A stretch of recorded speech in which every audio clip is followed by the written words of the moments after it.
তোমালোকে ঘোৰ অন্যায় কৰিছা তোমালোক যে মহা পাপত লিপ্ত হলা এতিয়া পাপ খণ্ডনৰ বাবে তোমালোকে শিৰৰ ওপৰত থৈ মোক প্ৰাৰ্থনা জনোৱা দেখিকে মই তোমালোকৰ বস্ত্ৰসমূহ ঘূৰাই দিম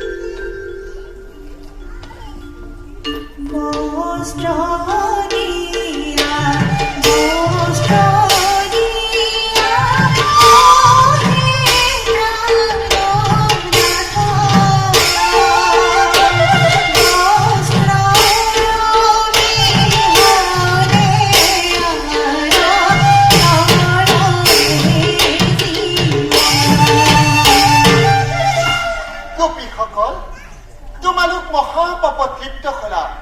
এখন হাতে শিৰৰ ওপৰত থৈ ভগৱন্তক প্ৰাৰ্থনা জনালে সেই হাত ছেদনৰ যোগ্য তোমালোকে দুই হাত গীতাঞ্জলি কৰি মোক প্ৰাৰ্থনা জনোৱা